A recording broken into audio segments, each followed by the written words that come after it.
ರಾಣಿ ಚೆನ್ನಮ್ಮ ವಿಶ್ವವಿದ್ಯಾಲಯದ BA, BSc, BCom, BBA, BCA, BSW ಪ್ರಥಮ ಸೆಮಿಸ್ಟರ್ನ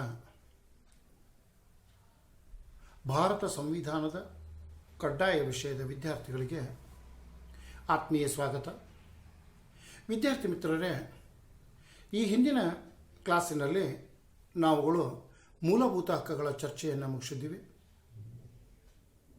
ಇವತ್ತು ಸಂವಿಧಾನದ 4ನೇ ಅಧ್ಯಾಯವಾದಂಥ ರಾಜ್ಯ ನಿರ್ದೇಶಕ ತತ್ವಗಳ ಬಗ್ಗೆ ಚರ್ಚೆ ಮಾಡೋಣ.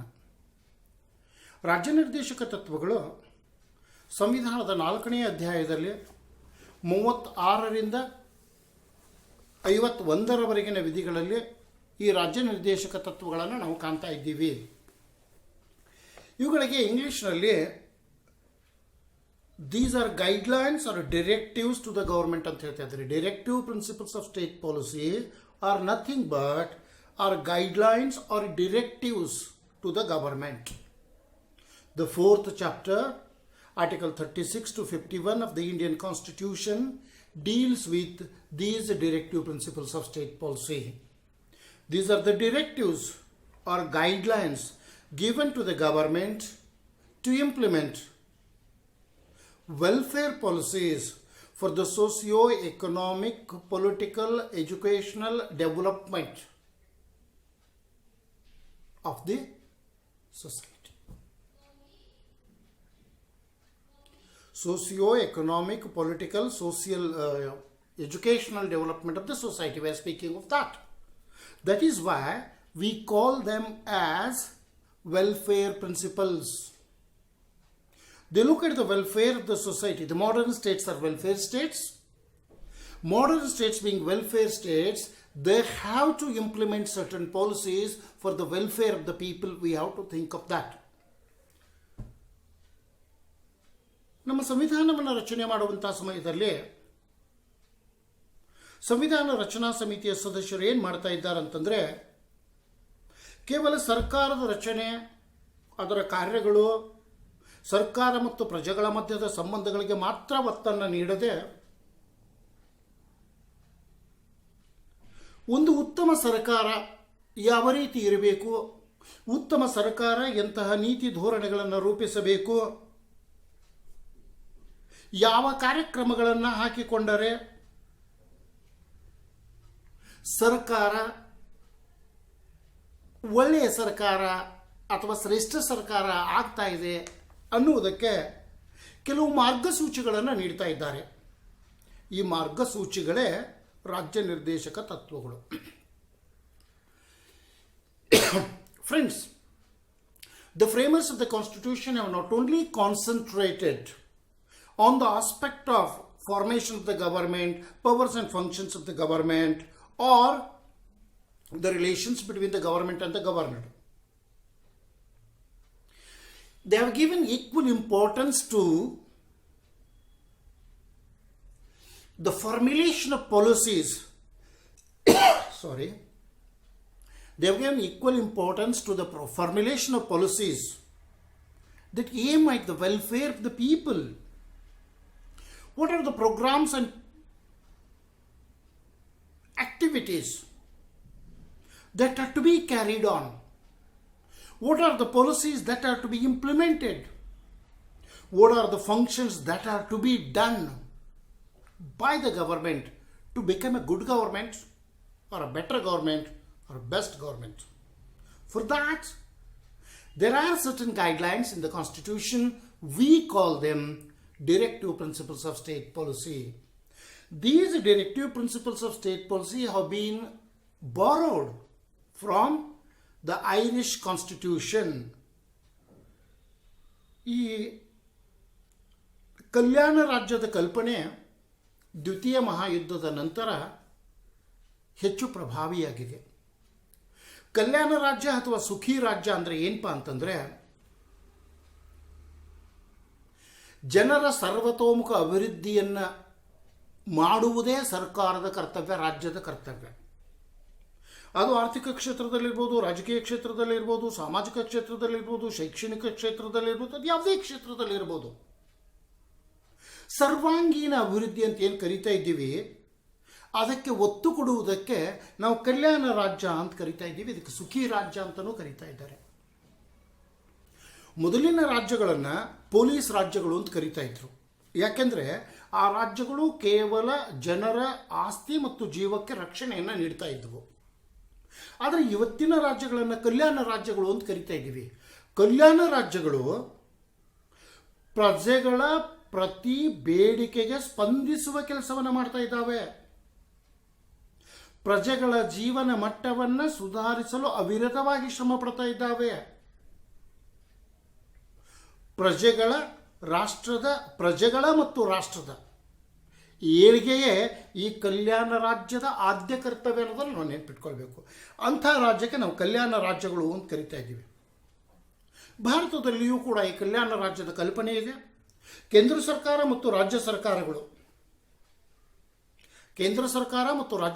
ಈ ಕಲ್ಯಾಣ ರಾಜ್ಯದ ಕಲ್ಪನೆ ಇಬ್ಬರಿಗೂ ಅನ್ವಯವಾಗ್ತಾ ಇದೆ. ಸಂವಿಧಾನ ಕೂಡ ಇಬ್ಬರಿಗೂ ಅನ್ವಯವಾಗ್ತಾ ಇದೆ.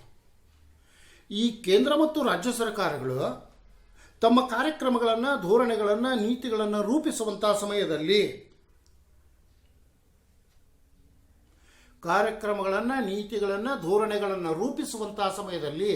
ರಾಜ್ಯ ನಿರ್ದೇಶಕ ತತ್ವಗಳನ್ನು ಗಮನದಲ್ಲಿಟ್ಟುಕೊಂಡೇ ರೂಪಿಸಬೇಕು. ಇದು ಬಹಳ ಮಹತ್ವದ್ದು. ಯಾಕಂದರೆ ಇವು ಮಾರ್ಗಸೂಚಿಗಳು, ರಾಜ್ಯ ನಿರ್ದೇಶಕ ತತ್ವಗಳು, ಇವು ನಿರ್ದೇಶನವನ್ನು ನೀಡ್ತಾ ಇದ್ದಾವೆ. ಇವು ಮಾರ್ಗಸೂಚಿಗಳು. ಏನು ರಾಜ್ಯ ನಿರ್ದೇಶಕ ತತ್ವಗಳು, ಇದನ್ನು ಕನ್ನಡದಲ್ಲಿ ನೀವು ಅರ್ಥೈಸಿದ್ರೆ ರಾಜ್ಯಕ್ಕೆ ನಿರ್ದೇಶನವನ್ನು ನೀಡುವಂತಹ ತತ್ವಗಳು, ರಾಜ್ಯ ಏನು ಮಾಡಬೇಕೆಂಬುದಕ್ಕೆ ಇವು ಮಾರ್ಗಸೂಚಿ ತತ್ವಗಳು ಅನ್ನೋದನ್ನು ನಾವು ನೆನಪಿಟ್ಕೊಳ್ಬೇಕು. ಈ ತತ್ವಗಳು ದೇಶದ ಸಾಮಾಜಿಕ ಮತ್ತು ಆರ್ಥಿಕ ಪ್ರಜಾಪ್ರಭುತ್ವಕ್ಕೆ ಬುನಾದಿಯಾಗಿವೆ. ನಾವು ರಾಜಕೀಯ ಪ್ರಜಾಪ್ರಭುತ್ವದ ಬಗ್ಗೆ ಮಾತ್ರ ಮಾತನಾಡ್ತಾ ಇಲ್ಲ. ಸಾಮಾಜಿಕ ಮತ್ತು ಆರ್ಥಿಕ ಪ್ರಜಾಪ್ರಭುತ್ವಕ್ಕೆ ಈ ತತ್ವಗಳು ಬುನಾದಿಯಾಗಿದ್ದಾವೆ. Friends, the modern states are welfare states. Welfare states in the sense every state has to see that the basic needs, the requirements of each and every individual is fulfilled. The state is there to support and fulfill the individual requirements. The state strives for the all-round development of the society. Socio-economic development of each and every individual. Socio-economic development of each and every individual is the motto of the state here. The directive principles, as I have told earlier, are guidelines or directives to the government. They guide or direct the government to formulate such a policy which aims at the welfare of the people, the welfare of the society, the development of the society. These are guidelines or directives to the government by which socio-economic democracy is going to be established in the state. See, we are speaking of welfare states today. But do you know, there was something called police state earlier. The Greek states were said to be police states. The earlier states said to be police states. So after the Second World War, the concept of welfare state has become important concept of governance. The police state used to look after the security and life of the individuals. But it is not the case with welfare states. Welfare states thinks of all-round development of the individual in society. They care for the individual from home to tomb. They care for the individual from home to tomb. That concept of state is said to be a welfare state.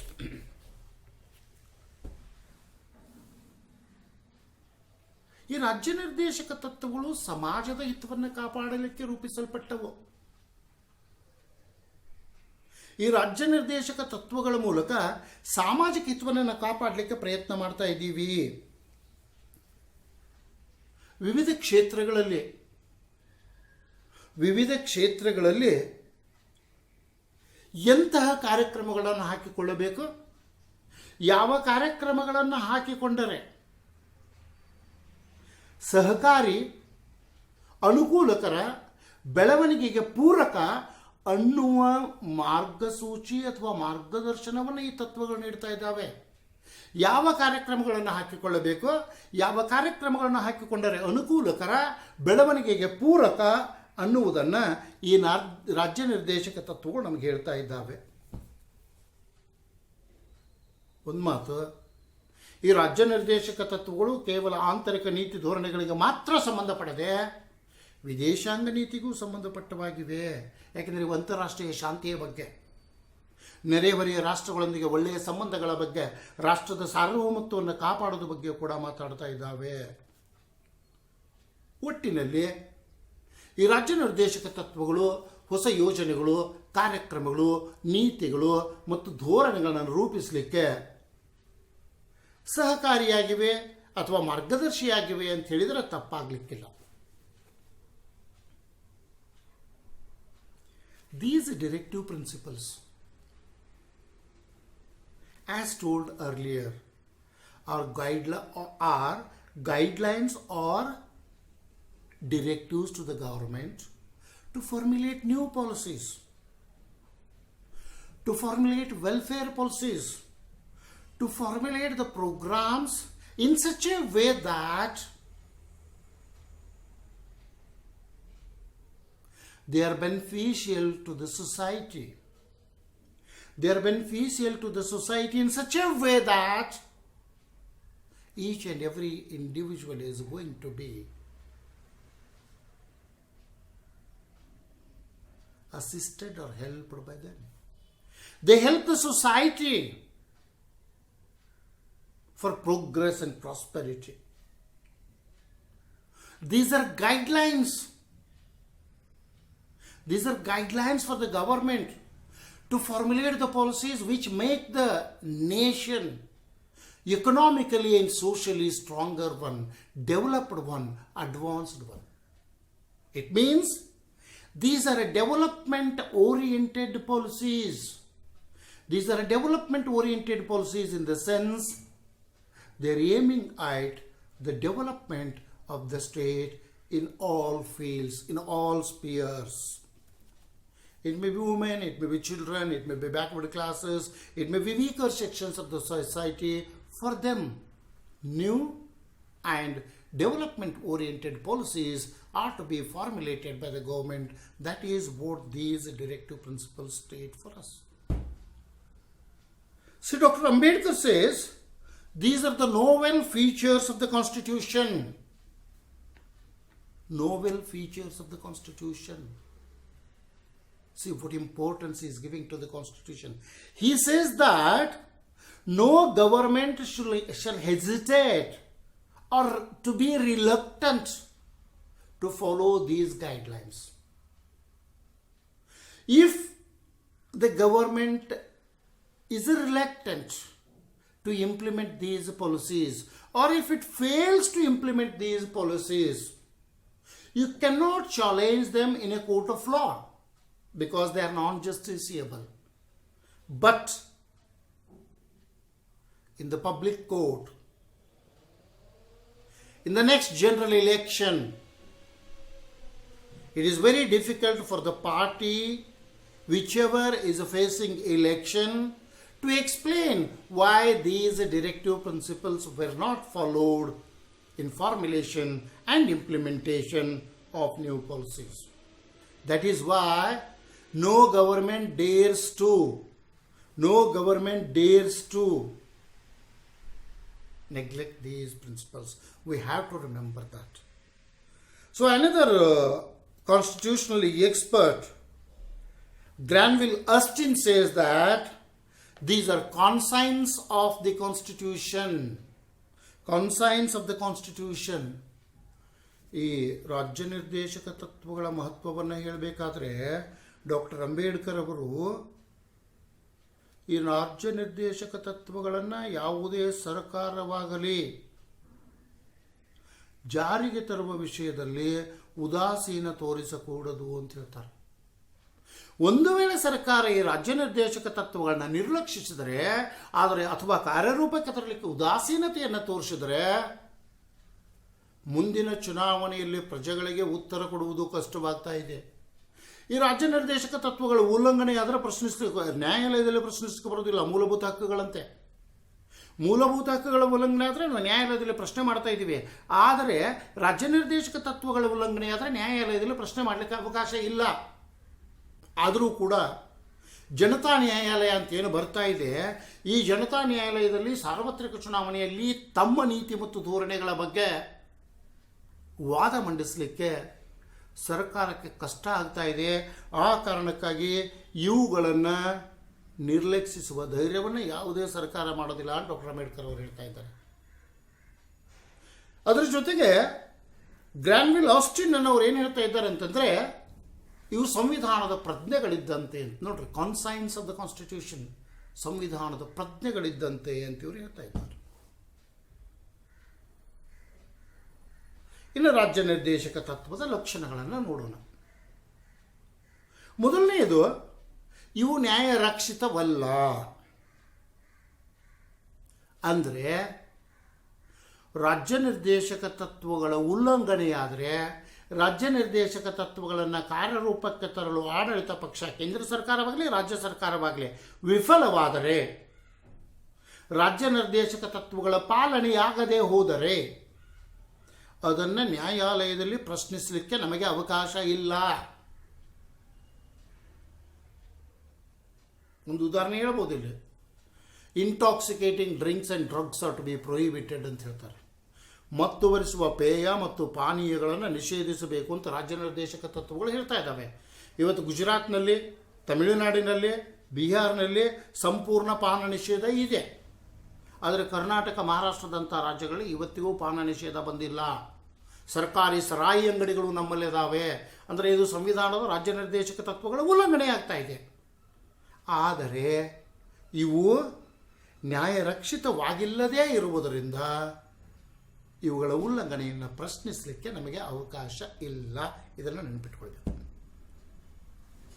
So when it comes to features of directive principles of state policy, the first feature of directive principles of state policy is that these are non-justiciable. In the sense, you cannot challenge the violation of the directive principles of state policy in any court of law.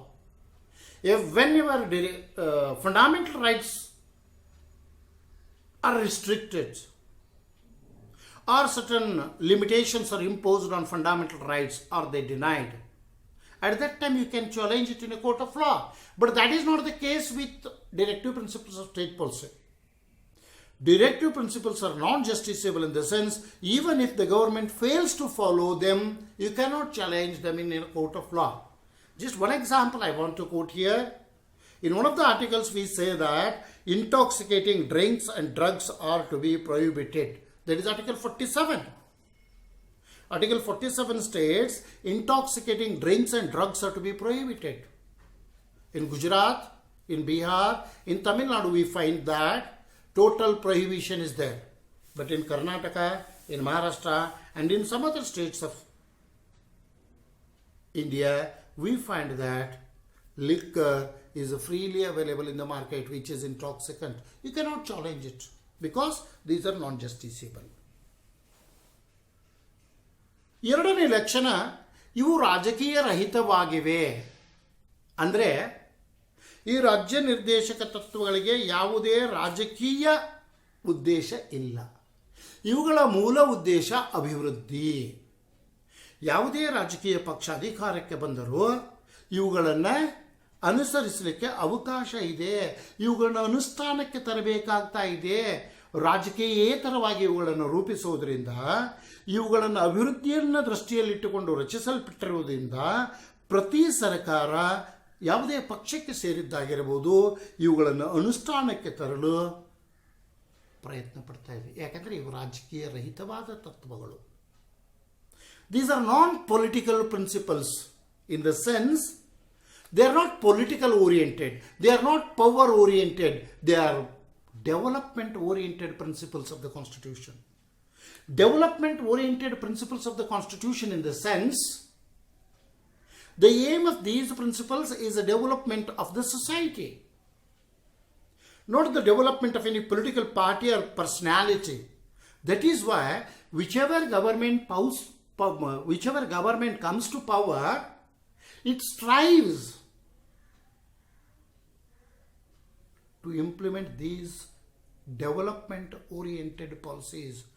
There is no politics in these principles. They are free from politics.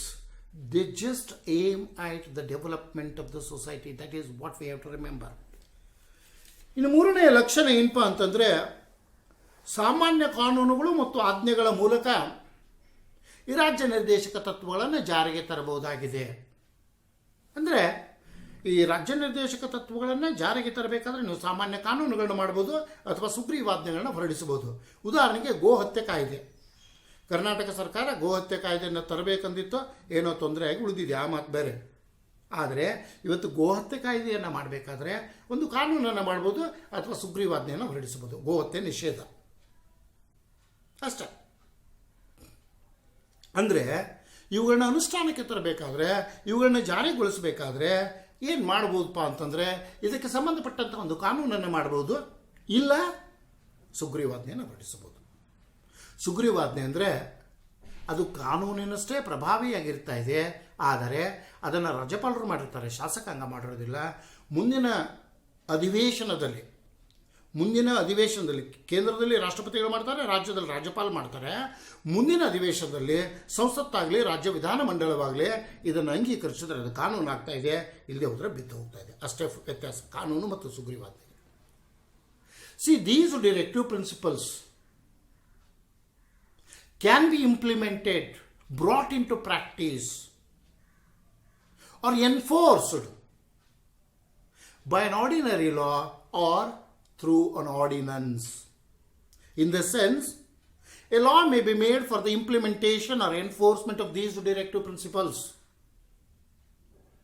Either central government or state government, when it feels it is necessary to implement a particular policy, at that time it may make a law related to that policy, or it may issue ordinance. Through that a policy can be implemented. So the basic difference between law and ordinance is, law is made by the legislature. In state, it is state legislative assembly. At center, it is parliament which makes the laws. But when the legislature is not in session and a policy is to be implemented immediately, at that time, president or governor, as the case may be, issues an ordinance, that is an order, that this principle is going to be implemented. The ordinance will be operative till the next legislative session. If that ordinance is accepted in the next legislative session as law, it becomes law. Otherwise, it ceases to operate. That is more than sufficient for you. Next, ರಾಜ್ಯ ನಿರ್ದೇಶಕ ತತ್ವಗಳು ನಾಗರಿಕರ ಸಾಮಾಜಿಕ ಆರ್ಥಿಕ ಸ್ಥಿತಿಗತಿಗಳನ್ನು ಸುಧಾರಿಸಲು, ಅವರ ಜೀವನ ಮಟ್ಟವನ್ನು ಉತ್ತಮಗೊಳಿಸಲು,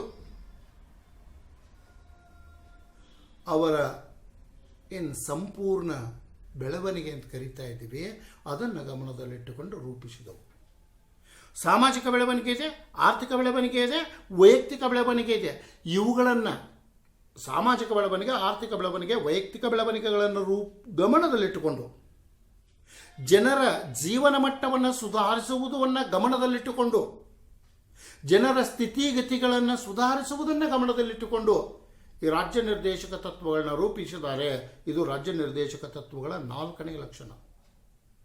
The fourth feature of directive principles is they aim at socio-economic development.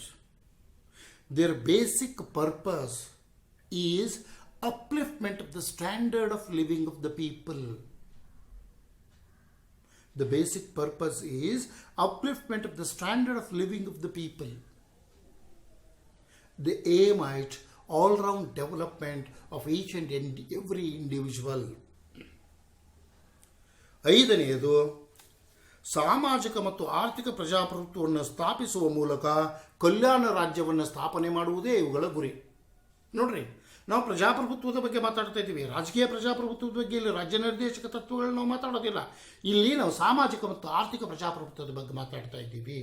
ಈ ಸಾಮಾಜಿಕ ಮತ್ತು ಆರ್ಥಿಕ ಪ್ರಜಾಪ್ರಭುತ್ವವನ್ನು ಸ್ಥಾಪಿಸಿ ಕಲ್ಯಾಣ ರಾಜ್ಯ ಮಾಡುವುದೇ ಈ ರಾಜ್ಯ ನಿರ್ದೇಶಕ ತತ್ವಗಳ ಉದ್ದೇಶ ಅಂತ ನಾವು ನೆನಪಿಟ್ಕೊಳ್ಬೇಕು. ಹಂಗಂದ್ರೆ ಏನು? ಇವುಗಳ ಮೂಲ ಉದ್ದೇಶ ಜನರ ಸರ್ವಾಂಗೀಣ ಅಭಿವೃದ್ಧಿ. The last feature of these directive principles is that they want to bring socio-economic democracy in the country. Through this socio-economic democracy, they want to establish a welfare state. In simple terms, welfare state is the aim of these directive principles of state policy. ಇನ್ನೊಂದು ಅಂಶವನ್ನು ನಾವಿಲ್ಲಿ ಚರ್ಚೆ ಮಾಡಬೇಕು. ರಾಜ್ಯ ನಿರ್ದೇಶಕ ತತ್ವಗಳು ಮತ್ತು ಮೂಲಭೂತ ಹಕ್ಕುಗಳ ಮಧ್ಯೆ ಇರುವಂತಹ ಒಂದು ವ್ಯತ್ಯಾಸ. ರಾಜ್ಯ ನಿರ್ದೇಶಕ ತತ್ವಗಳು ಮತ್ತು ಮೂಲಭೂತ ಹಕ್ಕುಗಳ ಮಧ್ಯೆ ಇರುವಂತಹ ವ್ಯತ್ಯಾಸದ ಬಗ್ಗೆ ನಾವು ಚರ್ಚೆ ಮಾಡಬೇಕು. ಸುಮಾರು 4-5 ವ್ಯತ್ಯಾಸಗಳನ್ನು ನಾವಿಲ್ಲಿ ಕಾಣ್ಬೋದು. ಮೊದಲನೇದು ಏನಪ್ಪಾ ಅಂತಂದ್ರೆ, ರಾಜ್ಯ ನಿರ್ದೇಶಕ ತತ್ವಗಳು ಸರ್ಕಾರಕ್ಕೆ ಮಾರ್ಗಸೂಚಿಯಾಗಿವೆ. ಯಾವುದಕ್ಕೆ ಮಾರ್ಗಸೂಚಿಯಾಗಿವೆ? ನೀತಿ ಧೋರಣೆಗಳನ್ನು ರೂಪಿಸುವುದಕ್ಕೆ. ಅಂದರೆ ಬಾಹ್ಯ ವ್ಯವಹಾರವನ್ನು ಮಾತ್ರ, ವ್ಯಕ್ತಿಯ ಅಥವಾ ಸಮಾಜದ ಬಾಹ್ಯ ವ್ಯವಹಾರ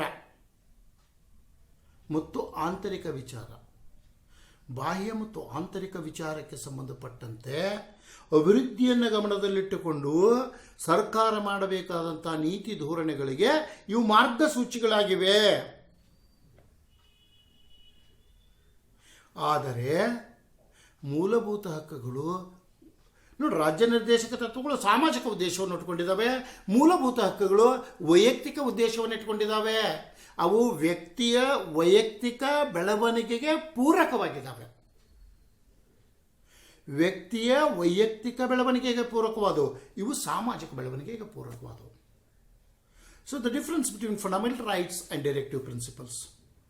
Directive principles aim at social development, whereas fundamental rights aim at individual development. Directive principles thinks that through these principles, the overall development of the society takes place. They aim at the overall development of the society, whereas fundamental rights aim at the individual development of a person.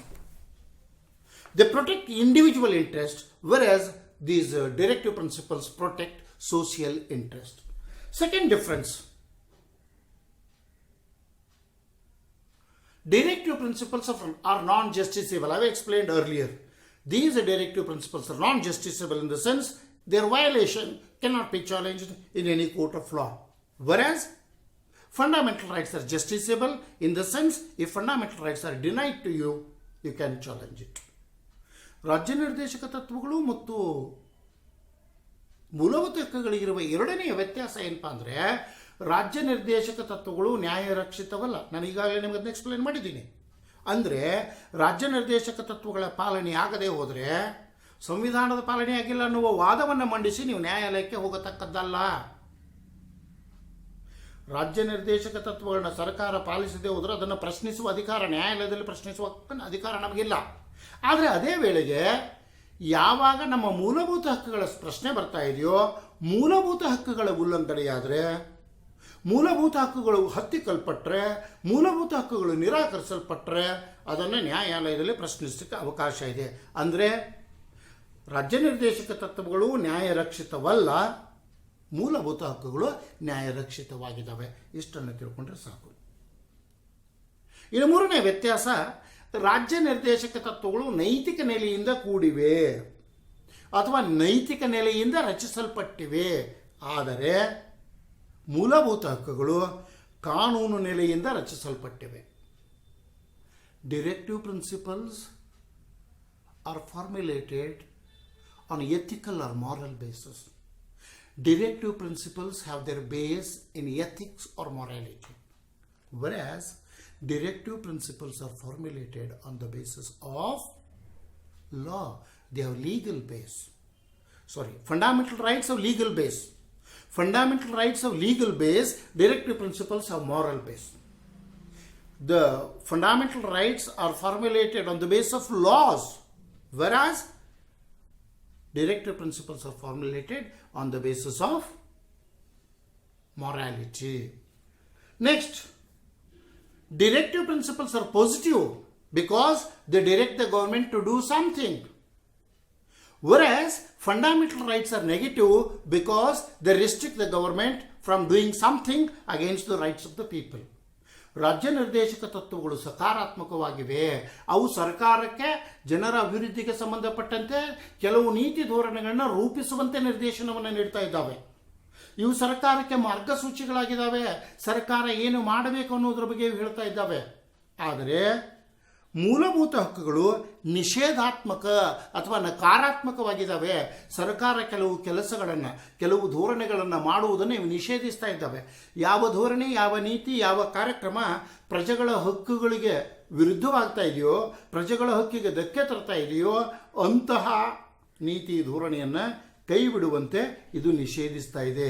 ಆದ್ದರಿಂದ ಮೂಲಭೂತ ಹಕ್ಕುಗಳು ನಿಷೇಧಾತ್ಮಕವಾಗಿವೆ. Last, not that important, but we have to study it. Directive principles are inferior, fundamental rights are superior. ಕೊನೆಯದಾಗಿ ರಾಜ್ಯ ನಿರ್ದೇಶಕ ತತ್ವಗಳು ಅಷ್ಟೊಂದು ಮಹತ್ವದವಲ್ಲ, ಅಂದರೆ ಕೆಳಮಟ್ಟದವು. ಮೂಲಭೂತ ಹಕ್ಕುಗಳಿಗಿಂತ ಕೆಳಮಟ್ಟವು, ಮೂಲಭೂತ ಹಕ್ಕುಗಳು ರಾಜ್ಯ ನಿರ್ದೇಶಕ ತತ್ವಗಳಿಗಿಂತ ಮೇಲ್ಮಟ್ಟದವು. Thank you everybody.